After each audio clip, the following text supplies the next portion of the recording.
Hey, Cast, I'm thinking we need to shake things up here at Primetime with this new format. What do you think? It's different, but it seems vaguely familiar. Besides, I kind of like the way things were. No offense. Oh, come on. After all, we have to change with the times. Word around the galaxy is that this is the shape of things to come, and change is good. I don't know, Cap. Remember when Kirk said, "People are very frightened of change. I know it scares the crap out of me." Kirk said that? Yeah, at the end of Undiscovered Country. What's wrong with you?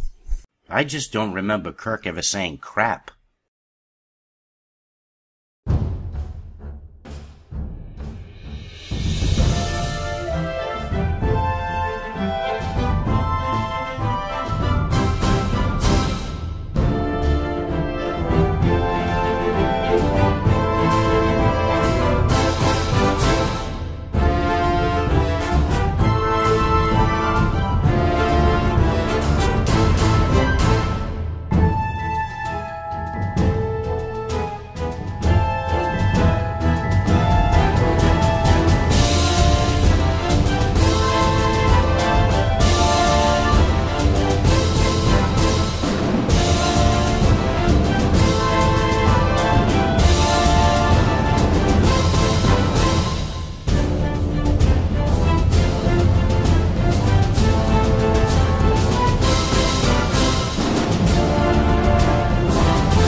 Okay, welcome to PrimetimeUGC Episode 16.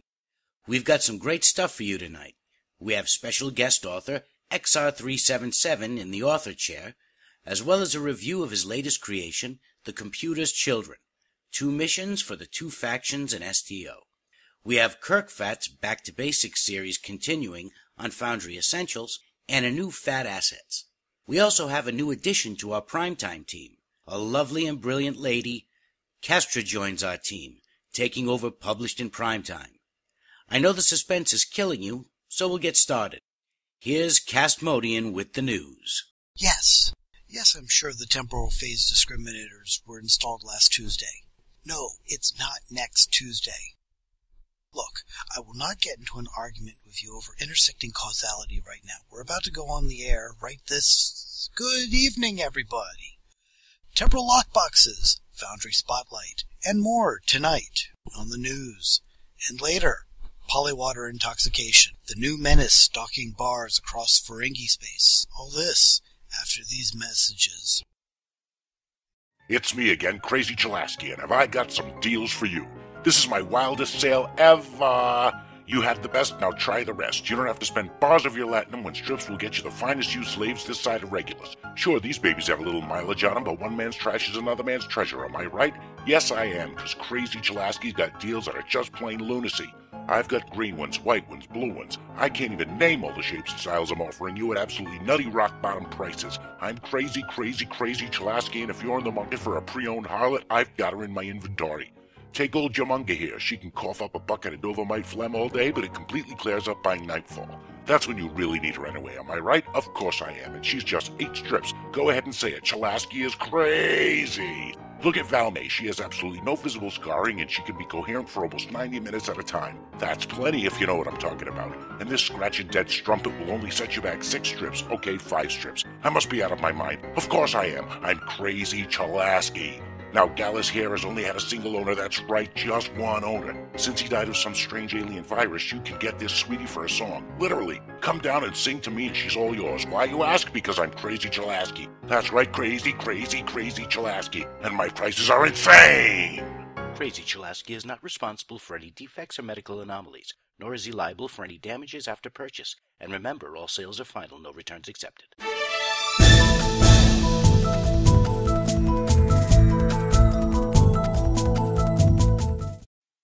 Good evening, ladies and gentlemen. And now, the news. Temporal lockboxes have gone live in Star Trek Online. These lockboxes contain Mirror Universe science ships, Lobi, Doth packs, and a chance for a temporal science ship. such as the Wells class that was featured on Star Trek Voyager. Additionally, the Lobby store got several destroyers added, as well as costumes that tie in with the temporal theme. Foundry Challenge 4. The winner for this was finally announced. It is Starbase UGC's own Kirkfat with his mission RELICS. Go forth and play, my friends. We had 2 spotlights announced since our last broadcast. For the Klingon side, Betrayal of the Empire Part 1 by Evil 70th. And for the Fed side, Keeping Up with the Gisens by yours truly. Go forth and play these as well. Starbase Featured Project. We had another Starbase Featured Project announced this past week. This is the 7th project since they've launched Starbases with Season 6, and this one improves the meeting areas of both Starbases.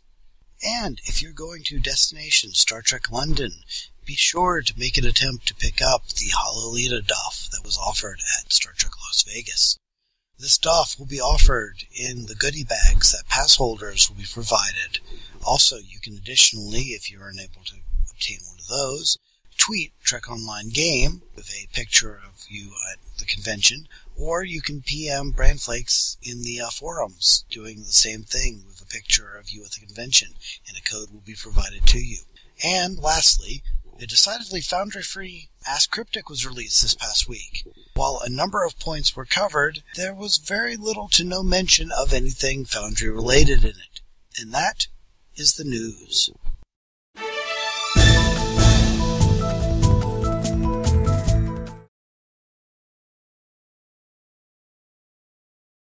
Welcome to Kirk's Fat Assets. In this episode, I'm going to talk about why I really love Cardassian generators.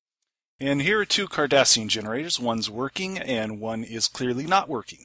These assets are examples, very rare examples in the Foundry, of assets where there's one working and one not working, or there are even parts here, the effects fields, where you can add them to the one that's not working to turn it on. So you can walk up, interact with it, and turn on the effects field, or make it glow brighter and brighter and brighter. Or you can do really cool stuff like this. Here's one that is clearly working, but I'm just going to blow it up.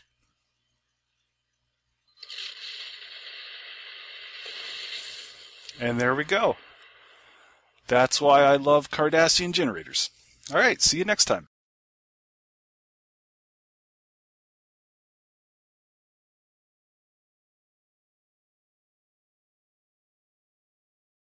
Welcome to Episode 16's author interview.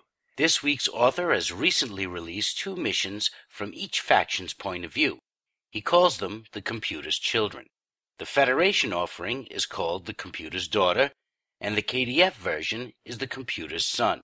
Our review of these is coming up a bit later, but first, welcome please, XR377. Howdy, howdy, howdy.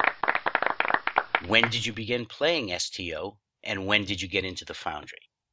I actually started off about a half year after launch. I'm one of those people that actually didn't jump into the game at beta. As much as I'm a Trek fan, I've got a policy with MMOs to wait at least a half a year to a year till after they get all the bugs out, and I'm grateful I did that. Jumped in, played it for about a month for the out-of-the-box fee, and then jumped back in right when they released Foundry for everybody else, and Foundry's the main reason I'm here. What Trek series most inspires your work, and why? TNG, obviously. I mean, granted, it was the one I watched with my family when I was a wee lad, but I thought it had the best formula of the series, where you're in the ship, you're exploring, you have such a wide diversity of the things you can do, and the key one is that you can finish it all within this episode block. They were so great about giving you whatever scenario they faced, but they all concluded it within this small little package, and the one time they didn't, left us with a soundbite we will always remember. Best of Both Worlds, is that the one? Yes, that's it. And then suddenly there was a Riker's like, finale. Open fire, to be continued, dun, dun, dun, dun, dun, dun. Yeah, and you're all like, summer oh. long. And The like that first made time it they really did that. powerful. That made it really powerful. And that's something, I hope influences, and I want to kind of capture that you can still get a lot done within a small package or a big package. It's just how you go at it.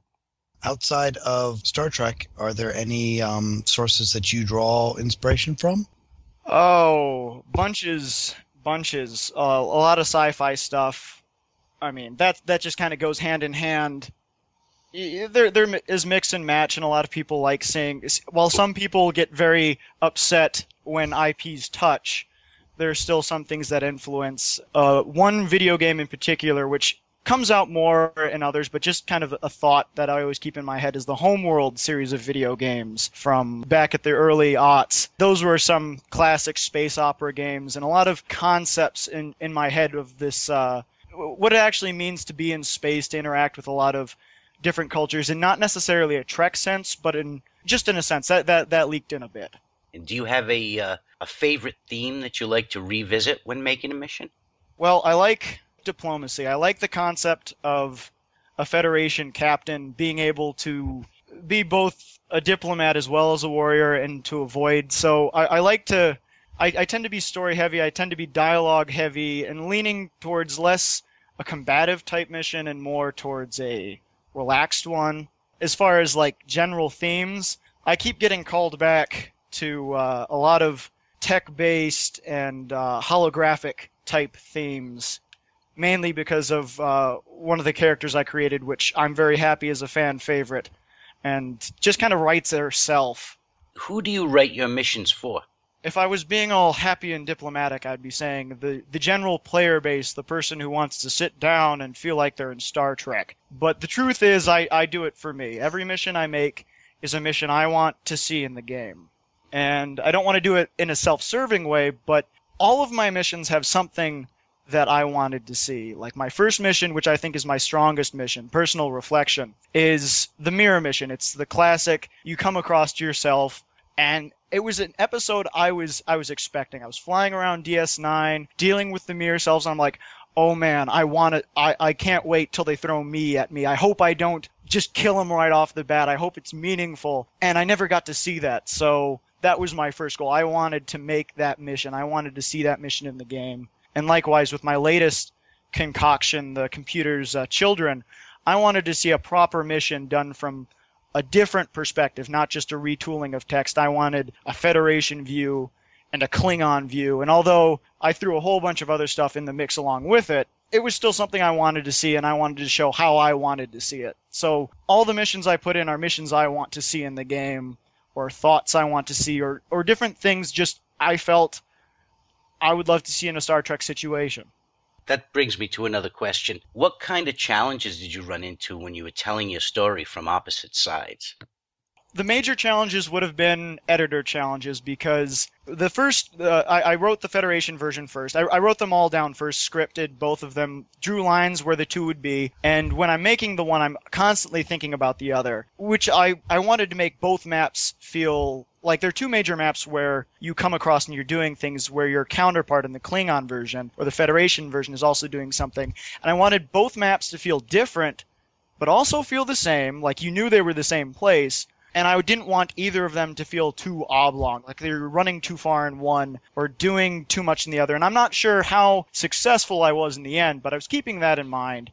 I had to retool the mission based on some player feedback after I did some testing with the first mission, and so I got some dialogue error, and then I had to take that all, and when I copied it over to the Klingon version, I had to deal with all of the assets from the Federation mission, dice out what I didn't need, copy what text was exact, and make sure any edits I did to that text I made back with the Federation version so they always matched. And that was a huge mess. I mean, that was before we had the nice alphabetize, so everything was all out of order. All of my dialogues, like that screen to like search for whatever dialogue I want, is terrifying. What mission have you played that you would consider your oh my god moment? You can choose one of your own. The oh my god moment is pretty simple for me. That was Conjoined.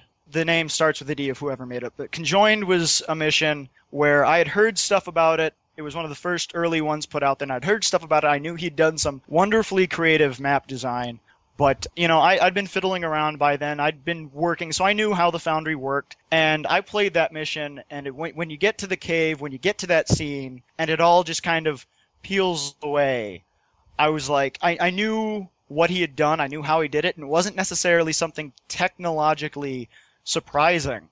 But he just did it well. And that was one of those moments where it's like, yes, this is where you get the creative genius from random people in the audience, where they can work together or work on this idea, and suddenly this gem just pops out of nowhere. That was my oh my god moment. I've had many since, and there are many strong missions that I would say should belong in Stowe canon, like they should adopt. That's one of them, but that was the first, and really, it still makes me smirk to this day thinking about it. That was that Denizen 6?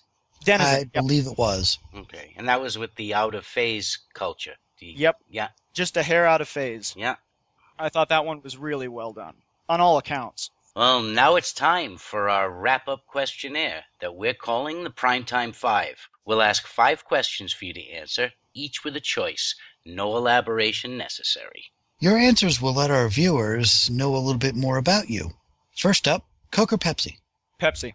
Constitution or Galaxy class? Galaxy class. Kirk or Picard?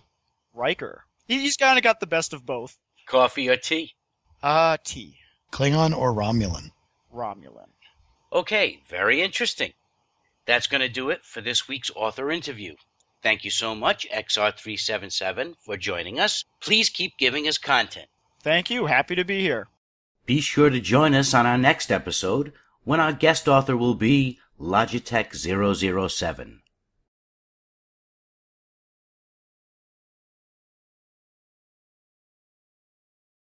Good evening and welcome to Episode 16's Mini-Mission Review. This time we tackled a pair of missions, one story told from 2 different perspectives. The computer's daughter on the Fed side, and the computer's son from the Klingon side, and both by XR377. Let's begin with the story. I thought it was a very creative and ambitious attempt to tell the same story from 2 different perspectives. To be honest, I enjoyed the KDF version more than the Fed side, which is strange because I played the Fed version first. But even though the KDF version was a 2 to 3 hour mission and I knew how it would end, I didn't lose interest. The amount of detail put into the dialogues was amazing. I also really appreciated the ability to skip dialogues without losing anything substantial in regards to the plot. This is a mission where the player can really engage or can just casually run through the story. In each case, the story still makes sense. I'm going to repeat one thing Kirkfat mentioned, if only to drive the point home. Detail. There was so very much included in both these missions that it was hard for me to imagine the work taking less than a few months. One might prefer one to the other, as preferences go, but the pure, consistent care that went into each is undeniable. Since the player is given the choice to go as in-depth or as superficial as he or she pleases, the length of these missions is really impossible to judge. We do recommend judging for yourself, however. It's worth the time. We gave story 4.5 stars, and on to map design. XR377 spent the most time building the characters and the NPCs. There was some customization of the sets, but most of the attention to detail was focused on costumes, NPC placement, and various animations. The interior map also served the mission well. I do have to say that I wasn't a big fan of the nebula. After a combined 2 hours inside this blinding space set, my eyes were burning. If there was a way to tone this map down, I would highly recommend it. Plus, the Paulson Nebula from canon is a less harsh mixture of blues and purples, which would be easier on the eyes. While the space map was on the bright side, the interiors played just fine, and the maps did serve XR's purpose. They may not have been custom works of art, but I can certainly understand why.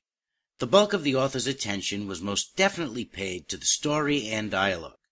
We gave map design 3.5 stars. Rolling along to tech. For me, the real highlight of the tech came from how well each version complemented the other, combined with so much attention to the dialogue mechanics of giving players different levels of immersion. This was a monumental feat of planning. I also can't imagine spending so much time on dialogues that might be skipped by the players. Some folks build and build and build and build sets. This author uber-built backstory and branching dialogues. True, there were no obvious feats of technical wizardry here. We did a lot of scanning and beaming and talking. If you like a great story and don't mind reading, the absence of hocus pocus won't be a detractor. Tech gets 3 stars. Now finally, difficulty. I had no real issues with difficulty. Everything seemed fun and well balanced. I also really enjoyed some of the battle mechanics like scanning an ally to get them to help with the fight. As with this category, balance is the goal, while keeping it fun and interesting. The battle sequences accomplished this without fail. Nothing about them seemed forced or thrown in simply to occupy the player.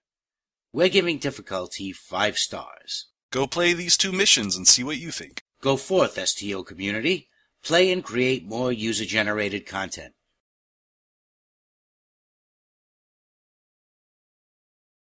I'm Crazy Chulaski, and I'm back with Chulaski's Choice. This week's special is a fine maiden named Alamar. She was owned by a Bajoran expatriate who she only rode before temple on Sundays. High mileage? Yes, but well maintained as you can see.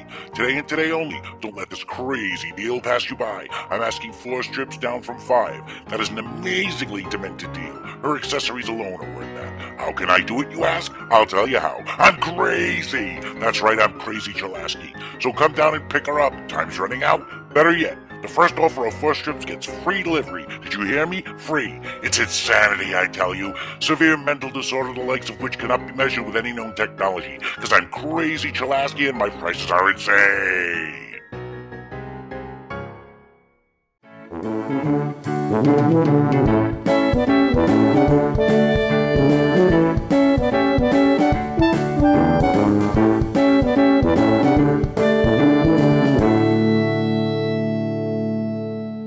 Hello STO community, and welcome to part 3 of Foundry Essentials Back to the Basics tutorial. In the second part, I taught you more about building your maps, putting things on your map. I do want to stress though that these are post-season 6 tutorials, so there have been some changes to the Foundry that make some of the old ways of doing things, well, they're definitely not obsolete, they still all work, but there are new alternative ways to build your project, and I want to make sure that I'm not just teaching veteran ways of doing things, and I'm showcasing some of the new features. So we're going to take a step back from the project. The project that I was working on before I just put aside, and I created a new project. I haven't done anything to it. I haven't even created a map for it. We're going to start in the Story tab. Let's say that we want to create a mission where the player does one of 2 things, and you can choose which one you want to use. He either gets a hail from an admiral who tells him or her, just go to Vulcan, pick up a diplomat. Or he goes to Earth's space dock to talk with an admiral who tells the player, hey, go to Vulcan to pick up a diplomat. So you have a choice. Do you want the player to go directly to the planet after being hailed by an admiral, or do you want the player to go to a cryptic map? And by cryptic map, we're really referring to the social zones. So think of Earth Space Dock, think of Druzana Station. There are also some planets. There's Vulcan and Andoria, places where there are default NPCs that a player can talk to. And it's usually someone who tells them to go somewhere else. Personally, I tend to like going directly to the planet a lot better. I don't think players really enjoy going to Earth Space Dock just to talk to somebody who tells them, hey, you, go someplace else. I have done it in 2 of my missions because the missions involved a custom map on those stations. So I had an admiral's office on Earth Space Dock, so I used the social zone. Or in a different mission, I had a bar set on Druzana Station, so I used that cryptic map as the first map. Otherwise, if I'm telling a player to go to Vulcan to pick up a Vulcan diplomat, I don't want to make him go to Earth Space Dock first just to talk to some admiral. Maybe I might do it with Vulcan, since Vulcan is pretty close to Earth Space Dock, but I probably wouldn't do it if it was Ryza or anywhere else. But I'm going to show you both ways to do that. The first box here is Grant Mission Dialogue.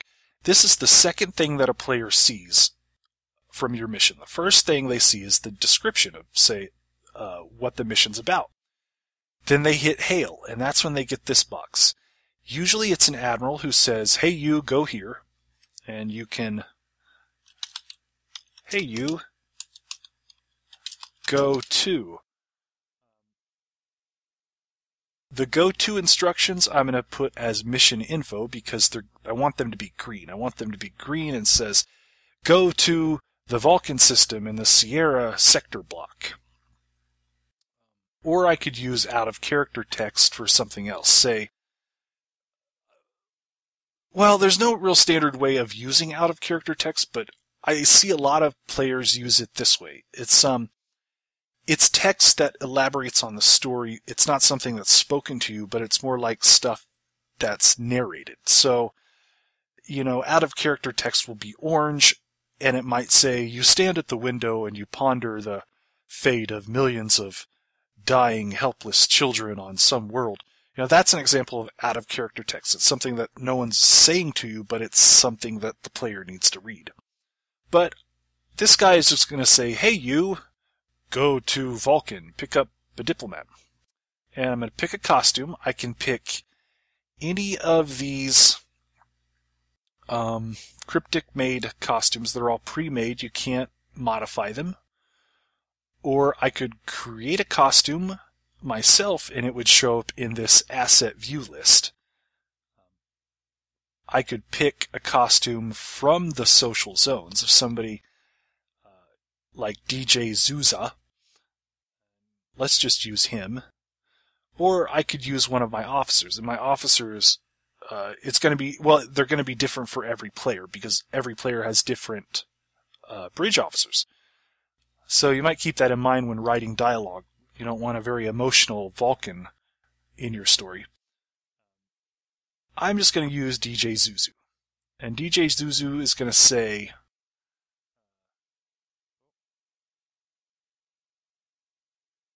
DJ Zuzu. Okay. There's DJ Zuzu, and you can select a different animation. Maybe he's angry, maybe he's happy, robotic. And he's going to say, hey, you, go to Vulcan and pick up a diplomat. The first thing you may wonder next is, okay, what do I do? How do I go to the planet? If you've already made your Vulcan set, it will appear over here. But if you haven't made it, let's just make it right now. We'll do a new space map. And boom, the traffic police appear. This is the guy who tells you you're about to enter somewhere. You're about to go to a map. And we can't leave from the whole map, so we have to decide, okay, where are we leaving from? Well, if we're going to Vulcan, we want to leave from the point in sector space of the Vulcan system. That's our first door. So in this example, the bridge officer will say, sir, we're approaching Vulcan. Are you ready to enter the system? And then the mission will progress from that where DJ Zuzu will hail you. He'll say, hey, you, go to Vulcan, pick up a diplomat. And then when you get to Vulcan, your bridge officer will say, we've arrived. Are you ready to enter the map? And then once you enter the map, you need to have something for the player to do. I just want the player to arrive in the Vulcan system and approach Vulcan to beam down to the next map. That's all I'll do in this example. So the mission text will be approach the system, or approach the planet. And then what do I do? Well, I put in a new space map, so let's see what's under the map tab. Okay, there's Vulcan, partially created. Alright, so let's finish the creation. And I'll do a space map, a pre-made map. Let's search for Vulcan. Okay, there's the Vulcan system. Alright, and that's what it looks like. Okay, let's scroll out. There's my spawn point. I don't know why it's there and not here, but let's put it here. And I want to approach the planet, which means I need to use a place marker, I need to place a marker rather. And a marker is a circle on a map. And right now you can't see the circle because it's just way too small. It's got a radius of 0.9. Let's change it to 30. Okay, you see it there, but it's still too small. Change it to 50. That's better, but let's go 55. And let's center it. Okay. So now the player needs to approach the planet, and once the player reaches this point, crosses that border, that will trigger that the task has been complete. But we have to put the task in the storyboard. So now we put reach a marker in the storyboard. What's the mission text? It's approach the planet. Waypoints will keep as automatic because the waypoints are the circles on the map that tell a player where to go. The marker, we have to click on it and specify what marker do you want to use. Yeah, that's the marker. It's in the Vulcan system. Place marker 1. Okay. And what happens after that? Well, I'll have the player beam down. So let's do a new map right here. There comes the traffic police now. And he says, "Ready to beam down, sir?" And I'll change this to, instead of go to next map, it would be continue or ready to beam down. This map name I'll also call Vulcan. And I can be the text says go talk to diplomat, and then it needs a task. So let's try to have a dialogue with contact. Okay, talk to ambassador. Ambassador so and so. We can use. Oh, there are no components of that type on this map. Let's go to the map. And there's our partially created map. Finish the creation. We'll do an outdoor map. It seems to know that I'm creating an outdoor map. And we'll see if we can use Vulcan. Okay, there's Vulcan. Create. Map with that name already exists in a project. That's new. Okay, Vulcan ground. Create. And here I am on Vulcan. I don't know why the spawn point is there. Let's put it up there. And I need to have a contact. I need to have the ambassador, so I will put an NPC contact, and you can just pick one and put them where you want to put them. And then go back to the story tab and specify, hey, that's the contact I want to use. Okay, so that's really the easiest way to enter a mission, is to make the first prompt a hail, followed by specify the system that you want to start in, and then start with the first map of that system, and then just go from there. But there's also an opportunity to use a cryptic map. So let's just change the story here. Instead of DJ Zuza telling you to go to Vulcan, he's going to say, "Hey dog, bring me some tunes, bring me some beats." Then we'll use a cryptic map, and we'll specify dialogue with contact. Find DJ. We'll specify DJ Zuza. And then he'll say, "Hey dog, I need the latest tracks from Vulcan. Can you go to Vulcan and get me the beats?" This means the player will have to physically travel to Earth Space Dock, talk to the DJ. The DJ will tell, "Hey, go someplace else." And so that after that, we'll put in the Vulcan space map.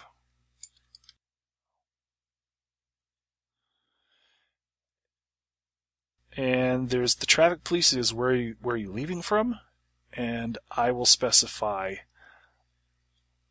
or where are you entering, and I'll specify the Vulcan door. Another thing that you could do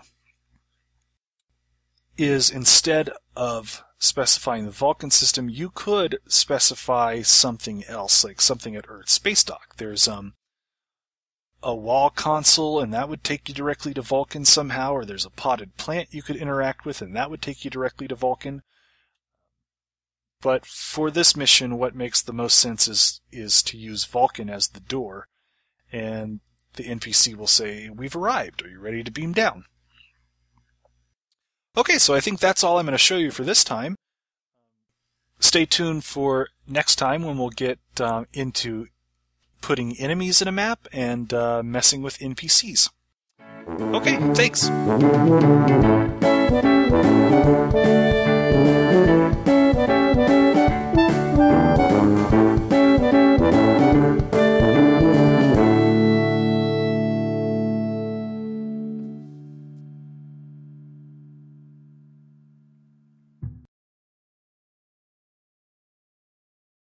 Good evening. I'm Kestra, and I'm here for a couple of reasons. The first is to let you know about all the great new Foundry missions that have been created in the past couple of weeks. And secondly, to offset the high testosterone level of PrimetimeUGC. I also wouldn't have believed it possible to weep and beg through tweets so effectively, but the captain is quite adept at groveling. So without further hesitation, here are all the missions from the Federation side, as there are no new Klingon offerings at this time. Here are the Foundries listed. RELICS by Kirkfat, Unexpected Reflections by Chivalry Bean, The Inner Darkness by Leviathan 99, Chief Prescott's Playground by Cloud Infinity, Ghosts of the Palmery by Bazag, Foundry Art Part 1 by Techie Trekkie, Connections by Azarin, The Pillar of Worlds by Gideon Kane, Ground Control by Raidenatsky, and last but not least, The Fighter Test by Sir Boulevard. It's great to see a lot of new names in there. Please keep making Foundry missions, and we'll keep telling the community about them. Remember, if you'd like to have your mission mentioned on PrimetimeUGC, drop us a line at mailbag@PrimetimeUGC.com, or post your mission in the Stowe forums in the Promote Your Foundry Mission thread. This has been episode 16 of PrimetimeUGC. I'm Kestra, and I'll see you in 2 weeks.